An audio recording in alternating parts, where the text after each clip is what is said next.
Hello दोस्तों, आपका हमारे YouTube चैनल कॉन्सेप्ट मस्ती में स्वागत है। तो आइए हम शुरू करते हैं समांतर श्रेणी का थ्योरी का अगला पार्ट। आइए हम देखते हैं समांतर श्रेणी का अंत से nवां पद। समांतर श्रेणी का अंत से nवां पद ज्ञात करने के लिए हमको बहुत ही ज़रूरी एवं बेसिक चीज़ें जो होती हैं वो आपको याद रखनी है। वो सबसे बेसिक जरूरी चीज़ें क्या होती हैं? वो आपका पहला होता है प्रथम पद, जिसको हम ए से दर्शाते हैं। दूसरा आपका सबसे बेसिक चीज़ होता है सार्वंतर। सार्वंतर को हम डी से दर्शाते हैं। और जो यहाँ पे जो आपका टॉपिक है अंत से यनवां पद, तो यनवां पद को जो अर्थात यनवां पद बोलिए अथवा अंतिम पद बोलिए, उसको हम यल से दर्शाते हैं। उसको हम यल से दर्शाते हैं। जैसे मैं आपसे कहूँ एग्जाम्पल के तौर पे, उदाहरण के तौर पे, कि यहाँ पे मान लीजिए मैं ले लेता हूँ 1 2 3 4 5 6 7 और 8। तो यहाँ पे ये जो सीरीज आपको दिख रही है, सीरीज में आपका लास्ट पद अर्थात अंतिम पद क्या है? 8 है। यहाँ पे लास्ट पद क्या है? अंतिम पद 8 है। तो यहाँ पे इस तरीके से क्या हो जाएगा? यल बराबर 8 लिखने के आप डायरेक्ट, क्योंकि आपको मैं बताया हूँ ना, यहाँ पे बताया कि जो अंतिम पद है उसको आप किससे दर्शाते हैं? यल से दर्शाते हैं। तो जब यल से दर्शाते हैं तो इस सीरीज में 1 2 3 4 5 6 7 और 8, तो सीरीज का अंतिम पद को हम यल से दर्शाते हैं, यल हो गया, और अंतिम पद आपका क्या है? 8 है, तो 8 हो गया। फिर इस तरीके से, ये तो आपका छोटा सा एग्जाम्पल के तौर पे था। तो आइए हम जानते हैं समांतर श्रेणी का अंत से यनवां पद ज्ञात करने के लिए जो आपका फार्मूला बनेगा, अर्थात इसको सूत्र बोलते हैं।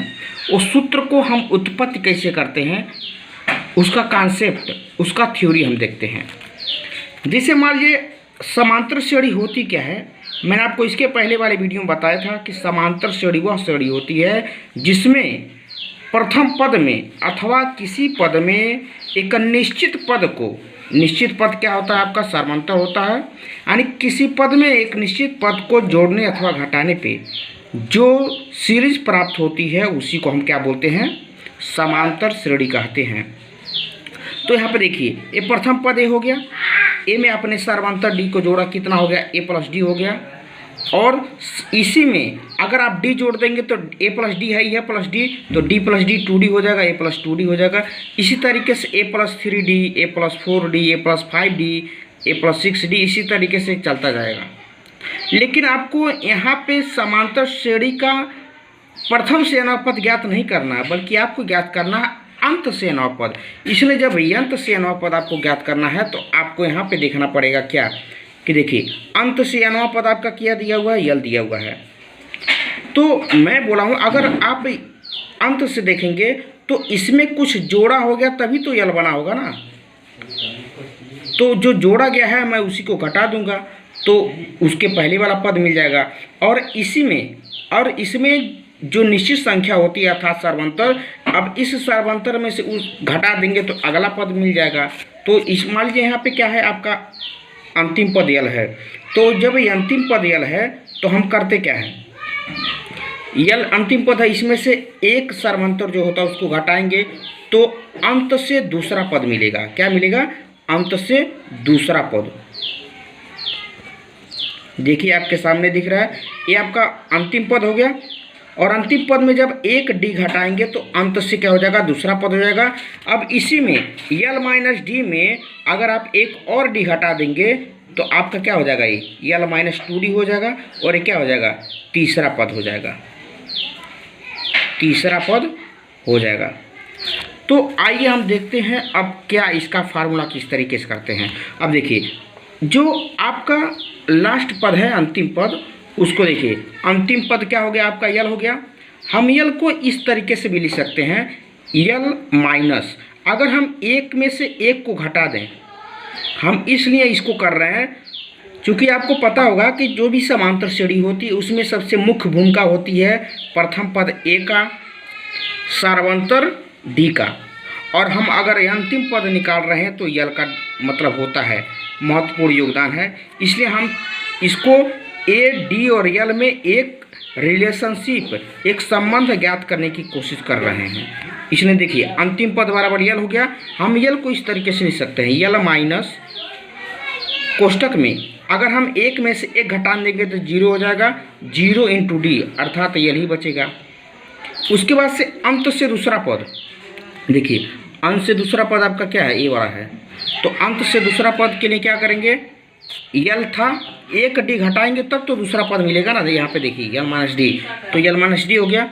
अब इसको हम किस तरीके से लिख सकते हैं, यल माइनस डी को आप लिख सकते हैं, दूसरा है ना आपका, क्या है दूसरा है, तो इसने दूसरा है तो 2 - 1 इंटू डी इस तरीके से लिख सकते हैं। और अगर तीसरा पद आपको निकालना है तो अंत से तीसरा पद, तो अंत से तीसरा पद देखिए एक हो गया पहला पद, ये दूसरा पद हो गया, ये तीसरा पद। तो तीसरा पद आपने क्या है यहाँ पे लिखा, अंत से तीसरा पद यल माइनस 2d। तो इसको यल माइनस 2d को आप उसके टर्म में क्या लिखेंगे, यल माइनस तीसरा है तो यहाँ पे 3 लिखिए, 3 - 1 इंटू डी। और इसी तरीके से अगर आपको ज्ञात करना हो चौथा पद, पांचवा पद, छठा पद, सातवां पद, ऐसे करते करते आपको यनवा पद ज्ञात करना होगा। अगर आपको यनवा पद ज्ञात करना है तो उसके लिए क्या करना होगा, अंत से यनवा पद बराबर, जैसे यहाँ पे आप तीसरा लिखे तो यहाँ पे तीन में से घटाए थे, उसी लिए अगर आप यनवा पद ज्ञात कर रहे हैं तो यहाँ पे यन रहेगा और यन में से जैसे सभी में से एक घट रहा था यहाँ पे एक घटाएंगे और इंटू करके आप डी लिख देंगे। और इस तरीके से आपका फार्मूला बन जाएगा यल माइनस कोष्टक में यन माइनस 1 इंटू डी। अतः अंत से किसी भी समांतर श्रेणी का अगर अंत से यनवा पद ज्ञात करना है उसके लिए आपको मिलेगा yl minus yn minus 1 into d. तो आइए अब हम आपको फार्मूला बता दिया, इस तरीके से होता है, क्या क्या करना है, आपको सारी चीज़ें पता चल गई हैं। अब हम ज्ञात करते हैं, एक छोटा सा उदाहरण के तौर पे हम लेते हैं, ताकि देखिए बहुत सारे लड़कों को थोड़ा सा दिक्कत होता है कि उनको जो थ्योरी होती है ना, जो फार्मूला होता है सूत्र में वो ज़्यादा दिलचस्पी नहीं रखते हैं। लेकिन मेरा कहने मतलब यह है कि पहले आप कॉन्सेप्ट को समझिए। अगर आपने एक कॉन्सेप्ट को अगर अच्छे तरीके से समझ लिया तो हज़ारों सवाल लगा सकते हैं, लेकिन 1000 सवाल लगा कर कॉन्सेप्ट समझना बहुत बड़ी बात है। इसलिए मैं चाहूँगा पहले आप कॉन्सेप्ट को समझिए, उसके बाद से एग्जाम्पल अपने आप हो जाएगा फिर। तो देखिए उदाहरण आपको समझाने की कोशिश करते हैं। एक क्वेश्चन लेते हैं, देखिए समांतर श्रेणी के 2, 4, 6 और इसी तरीके से आगे भी होगा। जैसे मान लीजिए 6 के बाद 8, 6 के बाद 8 होगा, 8 के बाद 10 होगा, 12, 14, इसी तरीके से करते करते आपका लास्ट वाला पद क्या लिखा हुआ है, 50 लिखा हुआ है। का अंत से 15वां पद ज्ञात कीजिए। अब आप समझ रहे होंगे 15वां पद कैसे हम निकालेंगे, फिर आप समझिए। देखिए 2, 4, 6, 50, तो ए मान लीजिए आपका इधर से पहला पद हो गया, ये दूसरा पद हो गया, ये तीसरा पद हो गया। प्रथम पद से अगर इधर से आप लेके चलेंगे, लेकिन आपको निकालना क्या है, अंत से 15वां पद। जैसे मान लीजिए अगर मैं इस वाले उदाहरण पे जाऊं तो अंत से देखिए, अगर मैं इधर से लेके चलूँगा, तो ये आपका पहला पद होगा और उसके बाद से ये आपका दूसरा पद होगा, ये आपका तीसरा पद होगा, ये चौथा पद होगा, ये 5वां होगा, 6वां होगा, 7वां होगा, 8वां होगा। लेकिन अगर मैं इधर से लेके चलूँ, दाहिने से मैं बाएं चलूँ, तो ये आपका क्या होगा, पहला पद होगा, पहला पद हो गया। ये आपका क्या होगा, दूसरा पद। ये क्या होगा, तीसरा पद। ये क्या होगा, चौथा पद। इसी तरीके से ध्यान दीजिए। फिर तो ये मान लीजिए जो 50 है ना, ये आपका अंतिम पद है।